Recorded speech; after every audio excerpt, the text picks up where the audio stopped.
Mi velikokrat poudarjamo, da je ena osnovnih nalog živalskih vrtov naravovarstvo. Tako v smislu, bom rekla, seznanjanja javnosti s problemi, situacijo, ki je, in zlasti z ukrepi, ki jih lahko sami izvajamo, da pomagamo pri izboljšanju stanja, kot seveda tudi čisto s praktičnimi zadevami, kjer lahko sami sodelujemo. Tudi pri gojenju ogroženih vrst, zbiranju prispevkov za zaščito teh ogroženih vrst v naravi in s podobnim.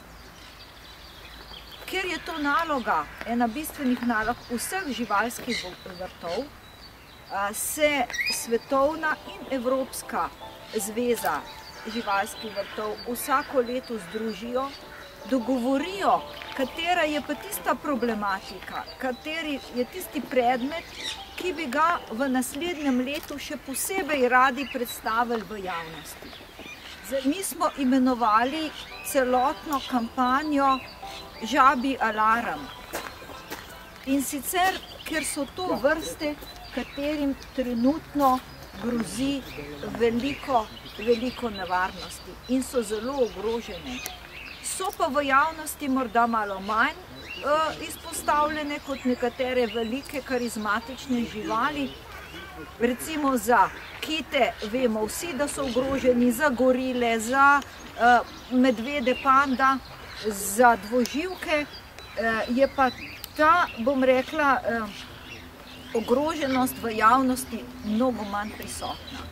Zato so se živalski vrtovi odločili, da bodo v letu 2007 s tem seznanjali javnost. Ker smo mi članica tako Evropske kot Svetovne zveze, smo se odločili, da se tej akciji pridružimo tudi mi, tako s to razstavo kot zbiranjem sredstev in tudi drugimi praktičnimi akcijami, ki jih bomo izvajali preko letošnjega leta. Ocena je, da je za rešitev ene vrste, ogroženih je pa veliko vrst, potrebno zbrati približno 100 000 evrov. V primeru, da bi vsak naš obiskovalec v letu 2007 prispeval €0,5, bi že samo naš živalski vrt zbral zadosti sredstev, da bi lahko pred izumrtjem rešil eno živalsko vrsto, se pravi eno vrsto.